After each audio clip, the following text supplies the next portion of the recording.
Hey guys, this is Jaden with the Blue Collar Future Podcast. I'm here with my good friend Pat. He is an entrepreneur in the electrical contracting on the East Coast. Um, and we're going to talk to him about how he got into the trades and go from there. Hey Pat. How's it going, Jaden? Thanks for having me on. Yeah, of course. Thanks for coming on. Thanks for coming on so early in the podcast. No, I'm looking forward to it, man. I wish you the best success on this, and I'm excited for the future. It's going to be awesome. There's definitely a need for blue collar trades out there, so I'm glad you're doing it. Mm-hmm. So we met a year ago at the Lions Not Sheep monthly meetup, fly-in event. I haven't seen you since then, but I've seen you've been doing a lot of stuff, with your business. And tell us a little bit about you and your business and kind of where that's come from. Yeah. We're flying, man. Been doing a lot of things since I saw you last. I'm 26. I got a union electrical company. We have 50 employees. We're doing about $8 million a year in sales, just in terms of volume. We do a lot of ground up new construction, apartment and condo buildings. We also do a lot of tenant improvement in office buildings. So we'll like fit out a space for a new tenant in. We also have a service division, and we're in the process of setting up a company for electric vehicle charging, which I'm really excited about. So yeah, we got a lot of moving parts, but it's all good. Yeah, I guess I can explain how I got in the trades and how I started out in the electrical field. Yeah. So I went to a technical high school called South Shore Vocational High School. And if you don't know about a technical high school, basically you go to school as a regular student 1 week, and then you go and take a shop class the next week. So at South Shore Tech, they allow you to go and try all these different shops when you first get there to see what you would like to do and see what kind of trade you want to take on. And I had known from an early age I didn't want to go to college. I had known that I wanted to be in a trade. My family was always trade oriented. My dad was a mechanic, and then he went into car sales. My grandfather was a tin knocker. My two uncles own an electrical company as well, and they always just kind of steered me in that direction, and just told me that you'd always have a secure job if you took on a trade, and trades aren't going anywhere. And as you know, there's less and less people going into the trade, so it's a pretty secure job. And like we were talking about before, I think it's going to be at the point where we're getting paid more than doctors and lawyers. So Yeah. I just went with that. Yeah. Well, um, so yeah, that's interesting. Tell me a little bit about, I mean, that high school idea. There's not many like that around. That's super interesting. When we first met and you told me you had an electrical company and told me how old you were, I was really surprised because that's not really something you see very often. So, yeah, no, I appreciate that, man. Yeah, it's I get that a lot, and I've almost kind of gone numb to it. I saw it as a weakness at first, as being so young in business and being afraid and not having a lot of confidence. But once you get going and you get kind of past that, I mean, I'm one of the younger people in my entire company, so I work with people that are twice my age, and there's people under me that are twice my age that have way more experience. And I don't think there's a lot of kids our age that are willing to take advice from other people and like learn from people that have experience. You don't have to know everything, but you have to be able to tell people when you don't know, and you have to be able to know your limitations. And I've been very grateful that I've been able to kind of step back and learn a lot from the people around me. yeah, that's I mean, what other problems have you run into being so young in these trades? Because I mean, a lot of people our age are just getting started into something like this, or maybe they're, foreman level if they're super driven, but a lot of people our age, they're not running a multi-million dollar electrical company. Yeah, I mean, so before I started the company, I worked for a few other different electrical companies in the union, and I just felt like it was like the wrong environment for me. Like I felt like I was around guys that were older than me and in the same career path as me, and I got my electrical license pretty young for my age. So I was skilled, I was licensed, and I just felt like I wasn't valued. I didn't feel that I was appreciated or that I knew what I was doing, even though I had my license. And I just didn't like getting taken advantage of, really. And there was a lot of negative mentality with the guys I was working with. And I almost saw it as like a trap where you go through your apprenticeship, you get your license, you get your pay increase, you get a house, you get married, you have kids, and you're locked in. And that's that for the rest of your life. And I didn't want to have that so young. Like I was grateful to get my license so young, but I knew that I had so much more potential. Um, so I just didn't want to become a statistic and become a number at a company. I wanted to grow in a company, and I voiced that opinion. I voiced that I wanted to take on more, and they just didn't offer it. So I made my own opportunity, I guess. Yeah, yeah, that's what happens to a lot of people. The growth isn't there, and they end up feeling almost like they're unappreciated. Even though without employees, you won't be able to do any work. And if you got an employee that's, in my mind, that's got that growth mindset, I mean, you would want to cultivate that as much as possible. But there's kind of amongst the older generation, I feel like there's a lot of limiting things going on. So it's super cool. Super cool to Yeah, see what you're doing. thanks, man. I appreciate it. Yeah, the we were talking about the trade schools too, and I feel like trade schools are kind of dying out in the country, not just in my area. You don't really hear of a lot of kids going to trade schools, and I feel like a lot of kids kind of downplay it and almost kind of like bully people into not going into trade schools. I'm Mm. actually still heavily involved with the trade school that I went to. I'm on an advisory board. I'm on the alumni committee, so I stay heavily involved, and we actually employ two kids that are going to school in co-op positions. So they'll go to school for 1 week and then they'll come and work for us for the next week, and they'll get paid. So that's the same thing I did when I was in high school. I was getting $20 an hour at 16 years old, working in the union, working alongside people and learning. And while I was going to school, you can't beat it. Yeah, no, you definitely can't beat that. There's actually, I know of one or two other companies that works closely with a tech college that employs students from it, which, is a little more of what we need rather than sending kids off to college and having them get this education and getting them no real life experience.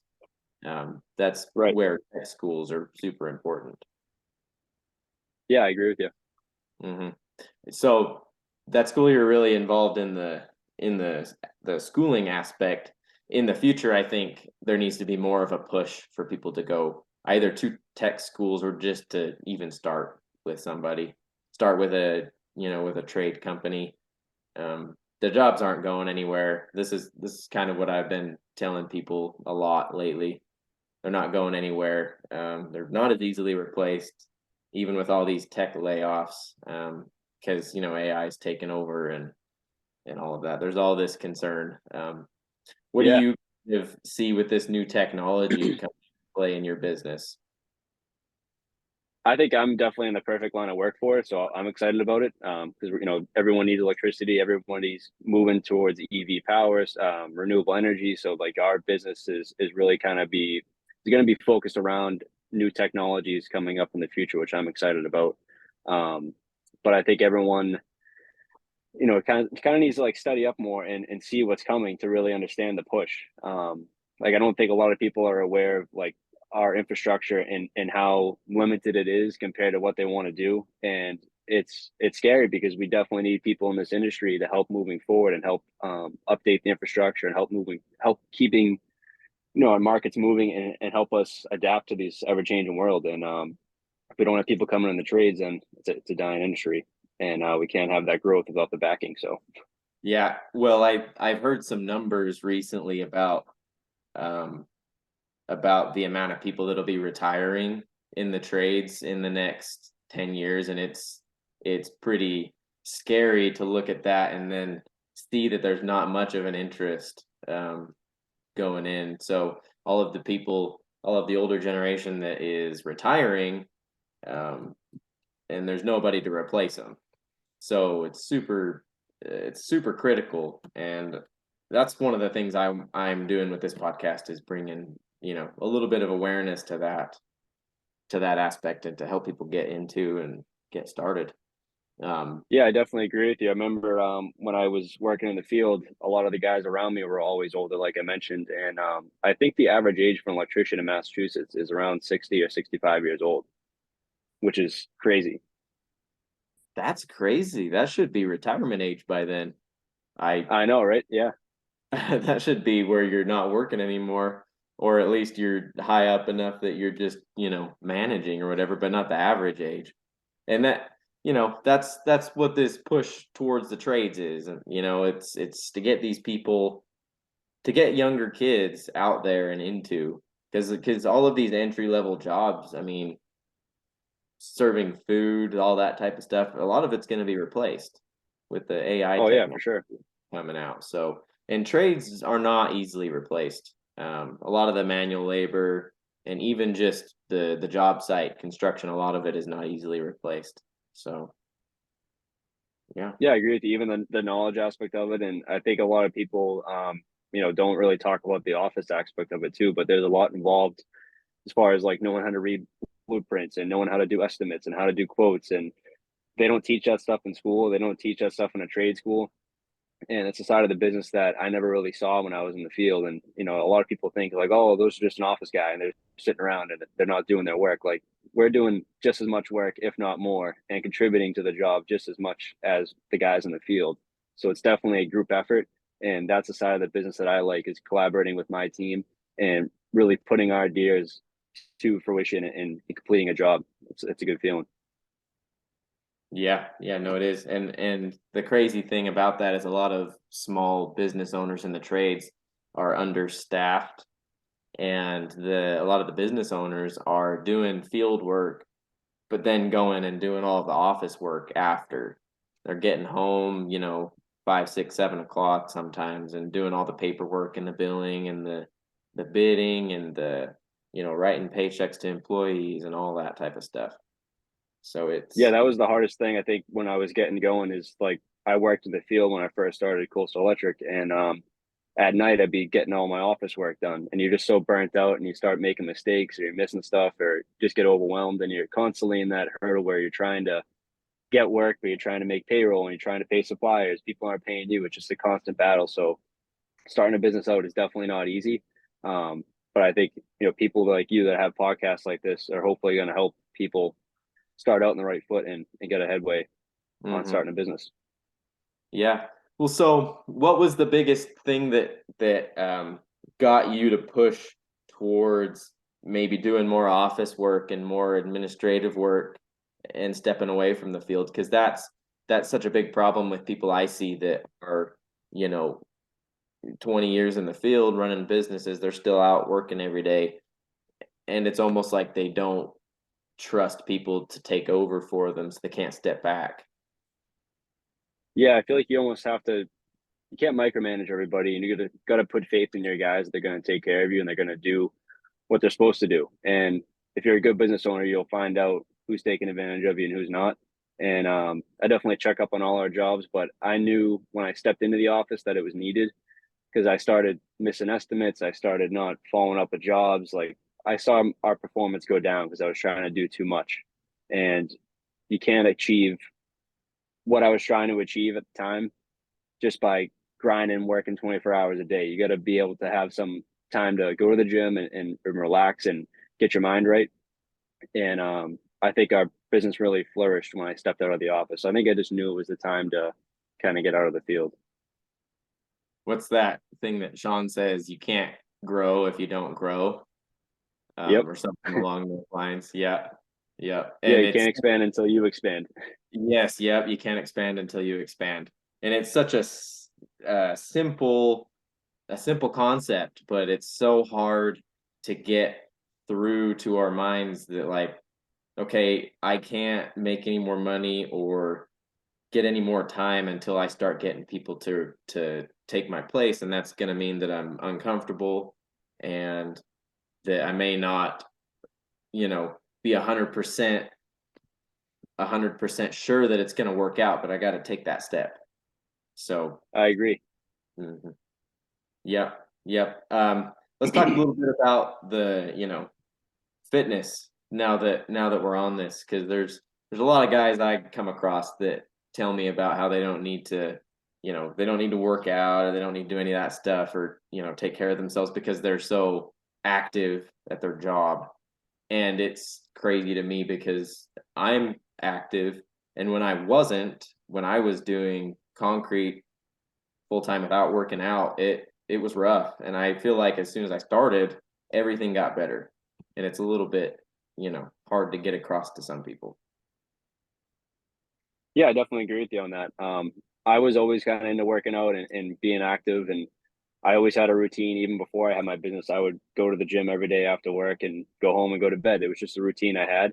And I think before talking about the gym, like something that I had noticed when I first started my company was I kind of stopped caring so much about my fitness, and I just focused on business 24/7. And when looking at it now, I wish I could have went back and just kind of eased into it and focused on my fitness more, because I feel like when I started, I totally lost my fitness journey, and I didn't really see the decline of it over time. I was just like, oh, I'm growing a business. It's great. I'm getting work. And you just kind of forget about that side of your life that you need, that's going to like keep you sane and keep moving forward. And it just kind of clicked to one day when I'm like, I don't feel good. I don't look good. My mind's not right. I'm not having any time for myself. And I just knew I had to get back into it. And I think this is right around the time when COVID was happening too. So it was tough because you couldn't even go to the gym. You could go outside and work out, or you could work out in your apartment, but it's not the same as weightlifting and getting after it with your friends. And I just knew that I needed a change. So I ended up going to a gym that a bunch of people that I knew were going to, and doing like CrossFit workouts and group exercises. And I got really into it and just started going every weekend. And then I slowly progressed into going every day. And as a result, I really saw my business flourish more and my mindset get better. And I just had a lot more energy and a lot more positivity and a lot more drive to get after it. So I don't think that I'd be the same person I am now if I didn't work out. It's essential to every day, and I've kind of set myself up now to not have an excuse to not work out. I have a home gym. I have a gym that I like to go to that's further away, closer to the city, and then I have another gym that I go to at near my home. So I basically have three options, and if I can't Mhm. make one of those options work, then I'm doing something wrong. Yeah, no, that is super important. That was a big um, plus when I started going to school, and then when I started this business with my wife. Still having a active and physical job, people underestimate how much better and how much more energy you have, how much better you feel, and how much more energy you have when you start working out. And it's kind of a weird concept, right? Like, let's go work out and make ourselves tired, and then we'll have more energy later. It's such a weird thing, but it works. And people like yourself that I always see are always active and always, getting after it. A lot of times they're the more successful people. Yeah, I agree with you on that. And I definitely like to take my rest days here and there. I'd say I do probably one or two rest days a week just to kind of catch up. And even on a rest day, I'll do something active. I know you know that I did 75 hard, which was awesome. And I never thought that I'd be able to do that while running a business and being in a relationship and all that. Like, you have the time for it. You just got to make the time. Mm-hmm. That's, I'm kind of beating a dead horse with from people that know me, but every time I've added in, some sort of physical activity, I've never regretted it. I'm still, as you know, doing concrete, and running the business with my wife. And then I lift weights 3 times a week and then go to jujitsu probably 3 or 4 times a week. And when I started doing jujitsu there, I was like, there's no way. There's no way I have time for this. I thought Yeah. I could make 2 days a week work, but started getting after it and realized like, oh man, I actually like everything I'm doing is better because of this investment I'm making in myself. What made you make that switch to try and jujitsu and kind of getting that into your routine? It was something I heard. I kept hearing. I told you I was in that event in Maine. I talked to you about it a little bit, and for the Order of Man, and they always talk about jujitsu on their podcast, and um, it was just something I've heard about a bunch, and just wanted to start to try. And some unforeseen benefits have come from doing that. I got really uncomfortable, and it's a process of being super uncomfortable, and putting yourself in those situations helps in your business. And I'm sure you've seen, making yourself uncomfortable, in situations like that allows you to grow and succeed in your business and in your life because you're used to Right. it. Hmm. I mean, and this is something people don't really understand. You'll be super uncomfortable in your business, but you gotta push through that. And some people don't think that's normal, but it totally is. And I'm sure the it, you got to be uncomfortable in order to do this type of stuff.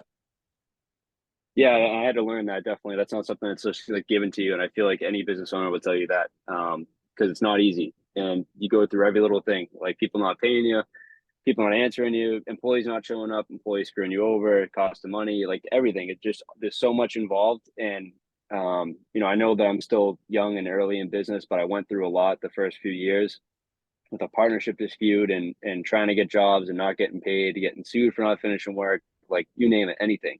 And I feel like small scale things to me are bigger than someone else's scale in our business. And I feel like you almost become numb to all these issues. So it definitely molds you and makes you stronger. And not to say that you just kind of blow them off, but your reaction is not, oh, I'm going to blow up and I'm going to get all mad and upset and disappointed. Like you just step back, you regroup, and you go forward, you know? Well, and that takes a lot of work, doesn't it? A lot Oh, of yeah. work to be able to do that. Yeah. Yeah, definitely. And I can see a big change in myself because I was pretty impatient when I first started business and thinking everybody was out to get me and just not in the right mindset. And just, it takes a long time to adapt to that. And I feel like it takes a lot to really get me going now. And I'm proud of that. So, what are some things you're kind of looking to incorporate into your future business? You said you're doing the electrical vehicle, the business. Um, what are some things for the future that you're kind of preparing for? Are you incorporating AI into any of your administrative stuff or anything like that? Yeah, I'd like to look into it a little bit more. I don't know a ton about how I would integrate it really with the business. I know it's still like the early stages on our end. Right now, I'm really focusing on trying to get as much stuff off my plate as possible so I can be good at what I'm good at and stick to what I'm good at. I'm still at the point where, I'm checking up on jobs, I'm project managing, I'm estimating, I'm doing invoicing, and I'm also working with everybody involved with us. But I really would like to just focus on the finances and focus on estimating so I can get us jobs and just networking. If I can do those three things, I think that our business is going to flourish a lot more. And it's a work in progress. It takes time, but I've definitely been making the progress there. We get a bunch of project managers. I have a business partner, and my girlfriend Olivia has worked with me for the last 4 years doing all of our office work. So it's a full group effort, and I'm grateful for that. Yep. Yeah, no, it is. Can't do everything ourselves. Um, Definitely, yeah. something you just touched on that I'd like to ask you real quick because I didn't think about networking and how important that is. How exactly have you been networking? I know you're in the den or have been. Um, so how have you been incorporating that? I know there's a lot of people that don't, and they're missing out. Yeah, I'm obviously still in the den, and I've networked on there a few times, and it's I reach out to people, and I feel like when I joined the den, I felt like I was gonna join it and get a lot out of it, and I got a ton out of it, and I did all the videos and did the training videos and got a ton out of it, and I feel like I'm at the point where I need to put myself on there and reach out to people more so I can be an asset to people. I've met people, like you, and I've stayed in touch with you and a couple other people in there, and I've never been shy to go up and introduce myself to somebody or shoot a DM. And I kind of do the same thing on Instagram. Like if somebody in my area is doing something cool, like a real estate developer or a property manager or a plumber, and I see their stuff, like I'll just reach out to them and just DM them and say, hey, whenever you get a time, can we jump on a call? I'd like to ask you about this, or how did you get into this? And you just can't be shy. You just got to put yourself out there. And I think this year I really made a big shift to try to make social media like my outreach to people. We hired a social media manager. She comes out and takes pictures of all of our jobs. And I really wanted to do that to build our culture because I feel like you should be like basically shouting from the rooftops about your business to get as much attention as possible. And I wasn't doing that. I was flying under the radar and I regret it, but you can't go back. And I think it's only up from here. So Yeah, no, it's super important. But that's, I mean, that's another part of the business that's uncomfortable for people, putting yourself in those situations, talking to random people, reaching out, the the outreach, the cold calling, all that type of stuff. It's all uncomfortable, but things that help us grow as a person and especially our business. That's been the number one benefit to my own business, and probably the only reason we have any work really is just because of that. The networking groups, putting myself out there on social media. I've seen your guys' posts, and they're really good, and I wish more people did that. yeah, I appreciate that, man. Yeah, it's definitely tough to put yourself out there because you don't want to come off like you're showing off. And I've always had that mentality. I'm not a showy person. I don't want people thinking that, I'm raking all this money in from my company and spending it all and doing too much. So I've always tried to stay humble. And yeah, I think that's a tough quality to have, I feel like, and a tough quality to manage when you're trying to show off your business, but you don't want to show off too much. Yeah. Yeah, well, it comes down to just you gotta not care too much about what people think, because that'll just be the end of you. I Something that Sean said, I don't know if this is why you started posting on social media more or not, or getting out there. He was like, people are gonna judge you no matter what you do. So why not put yourself out there and get on social media and get that engagement? Because Oh, I people, definitely agree with you. Yeah. yeah, whether you're failing or you're succeeding or you're just stagnant, people are talking about you behind the back. They're gonna make fun of you. They're gonna, be haters on social media, whatever. So why is that stopping? Exactly. It's funny, like I didn't have an Instagram for probably the last 4 years. I just deleted it, and we only had my company one. So I just recently got my own personal one, and I've loved it. Like I don't necessarily go on there to check up on news and check up on posts. Like I'm happy for myself that I'm putting my stuff out there and I'm putting out what I care about because I'm telling my own story. And I regret not doing it before, but I still took a bunch of pictures. I like, save all my old notebooks, I journal, and it's cool looking back to see like how far things have come.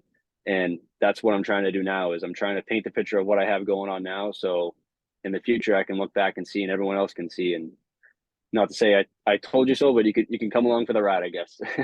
Yeah, yeah, no, it's super important. Super important. So we talked a little bit about what's next for your business. I want to hear a little more about this electric vehicle business. How soon are you to having a product? We're finishing up our legal docs right now. We recently got our EIN number, which is basically for taxes. Um, Wrapping up a logo with somebody from In the Den, which is awesome. And I kind of put all that stuff in last. We just had all this work come up, and recently Massachusetts received a bunch of credits from energy companies.